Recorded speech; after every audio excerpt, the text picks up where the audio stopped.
Hello, my name's Christine, and today I'm going to be ranking every single Shadowhunter novel from my least favorite to my favorite. I'm so excited. Some days you wake up and you want to do nothing, and some days you wake up and you want to do weird, crazy, colorful makeup and talk extensively about every Shadowhunter book there ever was. That's today. Are there spoilers in this video? There might be mild spoilers, but I will warn you with the book that it's being spoiled up in the corner here. The book will come up a couple seconds before the spoiler, so you can mute the stream and then you can unmute when that book fades away. So according to my calculations, and they could be wrong, math is not my strong suit. According to my calculations, there are currently 18 Shadowhunter novels, I'm including the bound up novellas. But I don't want to mislead you here, because I think every single Shadowhunter novel is worth reading. I think they are all fantastic. They're my favorite. I never get tired of this world. I enjoy Cassie's writing immensely. I enjoy her characters so much. It's been too long since I raved about the Shadowhunter Chronicles. It's been too long. It's been since March, and now it's October, so I'm due for Shadowhunter discussion. It might be a good day to play Christine Makes a List bingo. I've been talking about these for a very long time, and if you think it'd be fun for you to guess how these are gonna rank, go for it. You can pause now, write down your list, and give yourself a point for everyone that you guessed right. I find that fun. I like to play games with myself when I'm watching videos. If you feel like playing, go for it. Let me know how many points you score in the comments. Jumping right into it at number 18. What do you think is the last on my Shadowhunter list? If you guessed the Bane Chronicles, you're correct. I love Magnus Bane. He is one of my all-time favorite characters, not just in the Shadowhunter world, in the book world. The reason the Bane Chronicles is at the bottom of my list is, one, I didn't get to the end, and two, I only enjoyed one of the stories I read. At this point, this was the first novella set that came out, right? And it's not just written by Cassie Clare, it's written by Cassie, Sarah Rees Brennan, and Maureen Johnson. And I can feel when Cassie's not in the story as much. At least I feel like I could feel that. From reading so much of her books, I could feel like, oh, this doesn't feel like Sandra Clare. It just doesn't feel like one of her books. It feels different. And that pulls me out of it. The first two stories of the Bane Chronicles felt very fluffy. They didn't really tie into much of the world that I knew already. And I didn't feel connected. And then the third one came along, and it was about James Arendelle and Magnus and Tessa. I was just like, oh, we're getting somewhere now. And that ended up tying back into Chain of Gold, which just came out this year. I love that. That's how the novella bind-ups go. We start off with the least strong story, and then they just get stronger and stronger as you go along until by the middle you're crying every novella because they're all excellent. These books and these characters and these storylines fit together like a giant puzzle. I love that shit so much. Bane Chronicles coming in last. I'm so sorry, Magnus. You're amazing. I love you. You've got tough competition.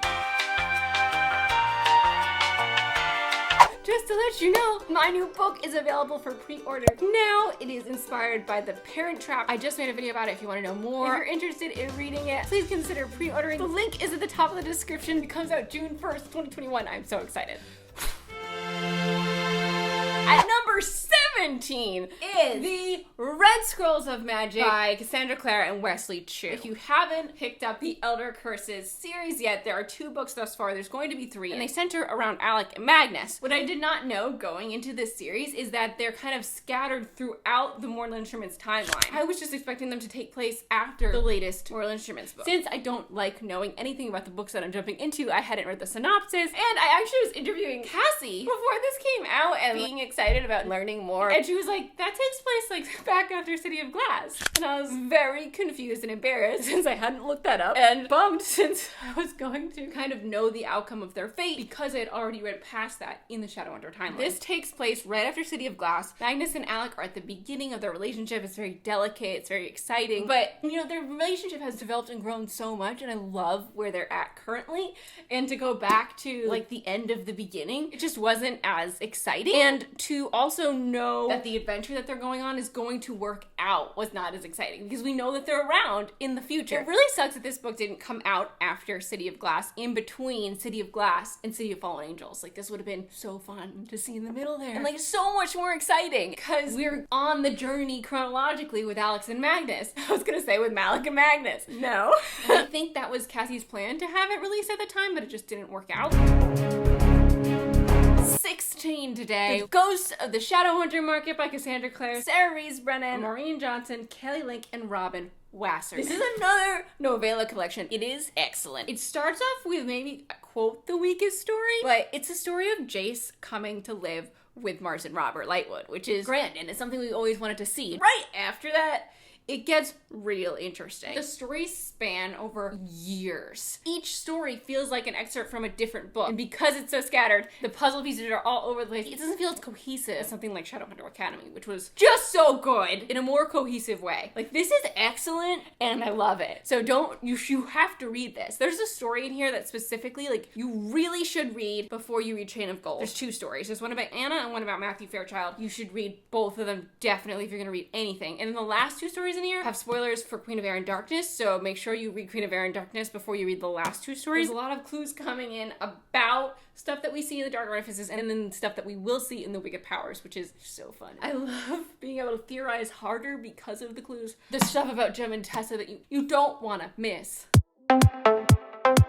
When you're 15 and you're on a Shadowhunter list, you are the Lost Book of White. That was a terrible song. But 15 is the Lost Book of White by Cassandra Clare and Wesley Chu. This just came out. I enjoyed the hell out of it. This takes place after City of Heavenly Fire and before Lady Midnight. We're centering around the journey of Magnus and Alec. We've gotten to a point where their relationship is pretty solid and they have their kid, and it's so wonderful seeing them growing into parents, growing as parents, you know, and how that has changed their relationship and the way they work in the Shadowhunter world, how their love for each other has grown. It's just, oh, it's wonderful. There are 14 amazing Shadowhunter books that I had to compete with, so that's why it's at 15. And it also has that thing where, like, I know the characters are gonna be okay because I've seen them in the future. This poor series is coming out at the wrong time chronologically, so that sense of urgency when they're like on these really dangerous missions, I'm like, I know they're gonna be fine. I would have been really worried about Mr. Magnus Bane in this book, but I'm like, no, I saw him after this, though, and he's okay. So we get through it. We get through it. I enjoyed The Lost Book of White much more than I enjoyed The Red Scrolls of Magic. One, because Alec and Magnus's relationship is at such a great point. Alec has just become this really, really amazing partner. I feel like Magnus, you know, he was already there. Alec was younger in the first book. The whole gang is in The Lost Book of White. In The Red Scrolls of Magic, I felt like our main cast was too expensive to afford, and we couldn't bring them in on the mission because they're not there. And then in The Lost Book of White, like, the gang's all here, and the dialogue's all here, and the fun's all here when you're reading one of the mainstream? One of the original Mortal Instruments books. You know, it feels like that, except we're not seeing from their points of view, we're seeing from Magnus and Alec. Definitely worth the read, and it's definitely setting us up for the Wicked Powers, so you don't want to miss it. It's laying some groundwork that you want to have. Coming in at 14, only Shadowhunter book that I have 3 separate copies of, City of Bones, the OG by Cassandra Clare. This is the first book that was published. Oh, if you're wondering how to read these books and you're just, you know, here listening to me, in order of publication is my favorite way to read them. Except for the Elder Curses. If you're just reading these books, you can read it in chronological order. So you can, oh my god, you can read The Red Scrolls of Magic right after City of Glass. And then you can read The Lost Book of White after you've read the first 3 Mortal Instruments, all the Infernal Devices, and the second 3 Mortal Instruments. And then you can read The Lost Book of White. Anyway, City of Bones is a classic. We wouldn't be here without it. It laid the groundwork for this world that we would absolutely fall in love with. I feel like City of Bones is a lot of people's least favorite because there is so much world building, but it pays off, man. City of Bones is where we're introduced to all our favorite characters. This is where we first feel that Simon, Jace, Clary, dialogue, chemistry, magic. This gave us the greenhouse scene. It's the first time I'd encountered an incest plot, and I loved it, man. I hated it, but I love to hate it. You fall in love with these people so quickly. Coming in at number 13, we have the sequel to City of Bones, City of Ashes by Cassandra Clare, the book where I really, really became invested in Clace. Clace was my ultimate ship at this point. I was shipping it so hard, and I was like, they're not related. Stop believing that they are, because I know they're not. I am so glad I got to marathon these 3 books. At the point that I read City of Bones, City of Glass had just came out. City of Ashes has all these like sexy almost moments with Clary and Jace, but at the same time you're like, oh my god, they're brother and sister. But at the same time, I'm like, no, they're not. My favorite scene when Jace gets out of the shower. Oh my god, the tension and everything on the boat and the daylighter. Simon, oh, such a good boat. Oh, it's so good. Oh. City of Ashes is really where things just get excellent. We start to get to know Valentine more, and he becomes this layered gray area villain guy. Jace has this weird relationship with him because he's his dad and he raised him, and it makes everything great. Oh my god, and the Inquisitor, remember hating the Inquisitor so hard when you read this? She was like my new Umbridge. I couldn't even. Oh, and it's where we first see that birthmark. The memories, you guys. It's been so long since I read City of Ashes. I've read this at least twice, maybe 3 times, but it's been a while. I think I reread it maybe in 2013 or something. It's been a long time. I miss it. Coming in at 12, Tales of Shadowhunter Academy. Tales from Shadowhunter Academy just sounds like a non-title, and there's way too many names on it. The words take up so much of the cover. We follow Simon through his journey after City of Heavenly Fire. Through his journey, we see all this other stuff about the past, and about our TID characters, about Shadowhunter Academy in general. And of course, it starts off with the weakest story. Like, I was like, this doesn't feel like Cassandra Clare. I don't know, it just didn't feel grounded enough to be one of her stories. And then you start getting into it, and wow, this is excellent. I have 2 videos about Shadowhunter Academy because there's so much to talk about. You want to see Simon's journey here. It's so important, and it's so heartwarming. If you're looking for guidance on what stories are most important, please go watch my You Have to Read the Tales from Shadowhunter Academy video, because I go into that extensively. And that Christine is fresh out of it, so she knows everything about it, and she's very excited to tell you. Coming in at 11, Queen of Aeron, Darkness by Cassandra Clare. The finale of the Dark Artifices trilogy. I know, I was surprised it was this low on the list, even though, like I said, I love everything on the list, okay? I'm surprised it was this low, but it just is. Because it's my least favorite of the Cassie finales, because it didn't feel like a finale. Like, I was expecting finale, but really, it was like intermission. TDA doesn't really end with Queen of Aeron Darkness. Half of this book is set up for the Wicked Powers. And yes, Emma and Julian are our leads for the most part in Lady Midnight, but the ensemble grows so much in the next 2 books. So they're not really our primary focus, even though they are our primary focus. There's so many other big storylines happening, and they are not wrapped up. This is like the mid-book in a 6-book series to me. That's what it feels like. And that really is what brought it down in my mind. Like, everything's excellent. I love all the storylines. I love all the themes. And, I mean, maybe it's not my favorite because there's a lot of fucking Julian. And I'm not a fan. He's my least favorite. Like, I love to hate him, okay? Let's be honest. I enjoy taking the piss out of Julian. Okay, and I know a lot of you love him, and I'm sorry. I love the Blackthorns. I love all the other Blackthorns except for Julian. I know he's the glue that keeps them all together, but I'm always suspicious of him. Coming in at 10, we're up to the top 10. Top 10. What do you think's gonna be 10? You know, I surprised myself with what was 10. Everything else had to come before it, and this just had to be 10. And I love this book so much, and that is Clockwork Angel, the first book in the Infernal Devices series. Clockwork Angel started it all for my fave trio, the best love triangle of all time, Will, Tressa, and Jem. The first book in Cassie's trilogies tends to be my least favorite of those trilogies, and that holds true for TID. This is excellent, though. Like, there's nothing bad I can say about it. It's just not as exciting as the books to come, to me, in my heart. There's amazing dialogue in this book, amazing character development. It really brings you into the world in a way that I think is more accessible than City of Bones. It was like Cassie did the introduction again, but better in this book. Sorry. That just works so well in this context. The characters feel a little deeper. There's more mystery, and I really enjoyed that.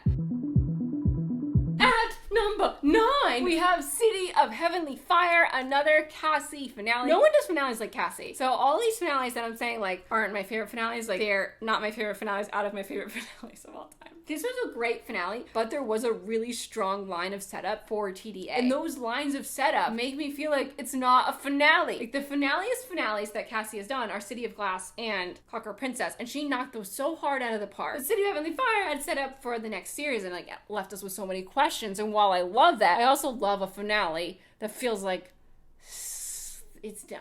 And I loved it. You know, there was also something that happened in this that I also talk about in my City of Heavenly Fire book talking about that I just wasn't as satisfied with. Other than that, amazing God, the moments, the times we had. Coming in at 8 is City of Fallen Angels. And I know you're thinking like, what the fuck, Christine? City of Fallen Angels is above City of Heavenly Fire for you? It's above Queen of Air and Darkness? Excuse me?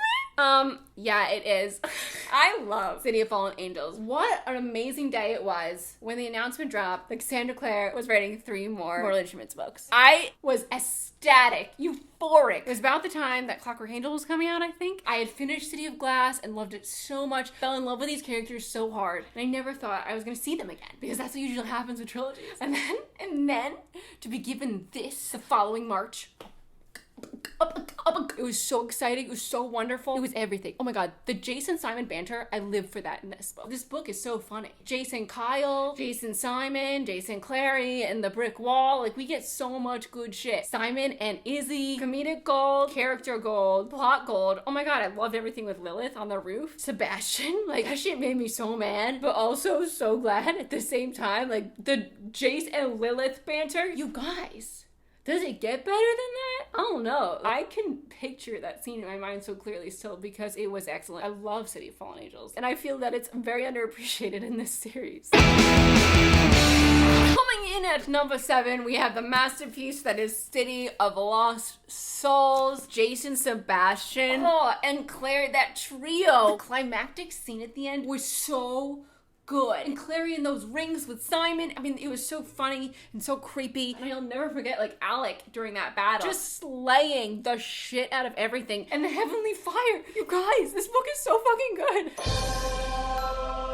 Coming in at 6, I almost can't believe that this comes in above City of Lost Souls. I have so much respect for Lady Midnight. This was such an amazing kickoff book to a series. And I think it's because, yes, you read these books after you read the Mortal Instruments. Like, you really should read the Mortal Instruments before you read TDA. And you should read TID, because you're just going to be spoiled for a lot of stuff. Yes, we're being introduced to new Shadowhunters, but it's not a starter book like City of Bones and Clockwork Angel is. You jump right into it. And maybe that's why I love it so much. We really just jump right into the shit. I love Emma Carstairs. I love the conundrum, like the forbidden love stuff going on with her and Julian, their Parvati. The Blackthorn family is everything. I loved hanging out with them. I loved all their family moments. Christina and Emma. It's so excellent, you guys. You have to read it. The villain is excellent. The dialogue, the sass. Like, there's so much sexual tension in this. Fairies take a big step forward in the plot in TDA, and I hate fairies. I love TDA, and that's a feat. That's a feat to get me to love TDA, even though I hate fairies. Fairies are just too mean sometimes. Coming in at number 5, Chain of Gold, Chain of Gold, Chain of Gold. So this came out this year. It's the first in the Last Hour series. I loved it so much. I love all the characters, all the friendships. This is another first book that's amazing. It's a perfect first book. I can't really speak to it being your first book in the Shadowhunter world. If you don't want to read the Mortal Instruments, you gotta read the Infernal Devices and then read Chain of Gold, or you're gonna have you're gonna be out of the loop. I'm now having second thoughts. Is it better than Lady Midnight? I don't know. They might be really equal, actually. Damn it. I don't know. I'm biased toward the Herondales, and they're in the series. And I love Cordelia, but Lady Midnight might be 5. It's a really tight race there, guys. I love the time period. It takes place in the early 1900s. The outfits, Anna Lightwood, the complicated love lines going on in Chain of Gold are everything. Like, there's so many, and they intertwine in every which way. Maybe this is 5. This is so hard. Grace is making me want to put this at 6, but really, it should be at 5. But I hate Grace so much. That's why I'm reconsidering. Like, that's literally why I'm reconsidering. I love the villain in Lady Midnight, and I hate the villain in Chain of Gold with a fiery passion. That's what you want, but also I want to love I don't know, okay? You know what? Okay, I'm making a decision right now. They're equal. They're equal at 5 and 6. They're at the same level, and I can't choose. Let me do that. Oh my god, we're down to the top 4. Is it what you expected? I mean, if you're keeping track, you know what must be in the top 4, but do you know how they fall? I'm solid on these top 4. They're all the most amazing ever. Let's do it. Coming in at 4, we have the first of the best, the classic City of Glass by Cassandra Clare. I read this when this was the last book in the series, and I was completely satisfied, but again, I could have more. This is what really sold me hook, line, and sinker for the Mortal Instruments, like forever, that I would always be in love with it. It's so good. It's the first time we go to Idris. Did anything feel better than the confirmation that Jace was not related to Clary? That moment when Jace is like in the sand and he's dying and Clary changes the runes, the twist, the turns, getting to know Alicante, the Broadland Forest, the Mark of Cain. Oh my god, Simon in the jail cell next to Hodge. There's so much. It's all excellent. The binding, is it called the binding ruin? I don't think it is. The partner ruin, like the rune that helps them save the world at the end. The big final fight was so good. I will never forget that scene in Morgenstern Manor where they find the Book of White. Then the whole mansion explodes. Clary and Jace make out like outside, like rolled on top of each other behind like a little mound of grass or something. I was just like, oh my god, this is everything. Ethereal and the angel blood and like the backstory. It was just so good. It was so excellent. Oh my god, yeah, in City of Ashes, remember when we found out that Jace could like jump from 1,000,000 feet in the air and like land safely? Like, and when he jumped out of that thing that the Inquisitor made with those things, she made this like little cage that went up really high and he could jump over it. That revelation, the backstory with Jocelyn and Valentine in this book, and Luke. It was so good. City of Glass is by far, even if you didn't like the first two, it's like, it's worth it to read those for City of Glass, because this is a masterpiece. It's so funny and so well plotted. Oh, and we get a glimpse of Tessa. I need to reread this. It's been years. Again, I've read this one twice, but it's been years. Oh my god, we're at the top 3. The sun is going down. We're at the top 3. Clockwork Princess by Cassandra Clare. The most perfect finale of all time. City of Glass is perfect too, but this is the most perfect finale of all time. It's the most satisfying, gut-wrenching, in the most amazing way finale. We got everything we ever wanted and more. So good. I still think that this is Cassandra Clare's best trilogy. We'll see how the last hours winds up, but from start to end, there's nothing in it that I'm like, I wish this happened, or I wish this happened. Everything is amazing, and everything pulls at every emotion in you. The end of this killed me 1,000,000 times in the best way. It was everything I ever wanted. Yes. Coming in at number 2. Oh my gosh, this was so hard, but ultimately this landed at number 2, and I'm surprised, but also like I can't not give number 1 to number 1. And number 2 for me is Clockwork Prince by Cassandra Clare. This is a perfect book. I tend to be a second book lover. Like, I am the most passionate about the second book in most series. Everything is peaking. Everything is set up for that finale. I will never forget reading the end of this book. That's why I made the mourning period video. I've never had a book hangover like this book hangover. You know, it says something that my most intense ships of all time, like 2 of my most intense ships of all time have been Clace and then Wessa. I love Jem, you know, and with some distance, I've really grown to love Jem even more. But like the way that I felt like I had to choose a side made me like Jem less in this book because I wanted her with Will so much. It left me thinking about it forever. I was on the edge of my seat waiting for Clockwork Princess. My number 1 favorite Shadowhunter book of all time right now is Lord of Shadows. I've read Clockwork Prince twice. I've obsessed over those characters forever, but this is such a masterpiece. You cannot appreciate how good Lord of Shadows is, even if you don't like the Blackthorns. Like, there's so many of them. And there's other characters too. This book is huge. And it had everything. It had those moments where it hit you so hard. It had that gut-wrenching end that you get at Clockwork Prince. It punched me. I was sobbing. Like, there was so much going on. So many characters that came to such a perfect crux. And it set up so well for the next book. And there were so many theories to think about. The themes in this book, the themes that are weaving through the Shadowhunter world, the stuff that's happening, it's all so well done with so many characters. I mean, it's almost like Avengers Infinity War, where there's so many leading storylines weaving in and out, and they're balanced so perfectly, and you don't feel like you miss one over the other. It's perfect. That end scene will stay with me forever. There was so much happening at once, and I was so scared. And the fact that things did happen, there were consequences for how much setup there was. That's a thing that gets to me. When there's not enough consequences for such an intense ramp up of drama, it dulls the rest of the novel for me. This had the perfect balance of everything. And oh my god, I was just so nervous for all my favorite characters. Everyone's here, everyone's involved. So good. And that, ladies and gents, was my ranking of all 18 Shadowhunter novels. My name's Christine. I'm an author. My new book, Better Together, comes out June 1st of next year. I just made a video talking all about it. You can pre-order it now. The link is in the description. And my first novel is already out. It's called Again But Better. It's a study abroad rom-com. That's also in the description. Thank you so much for watching. I make videos as much as I can. I'm at XCMA on Twitter and Instagram, and I will see you next time. Goodbye!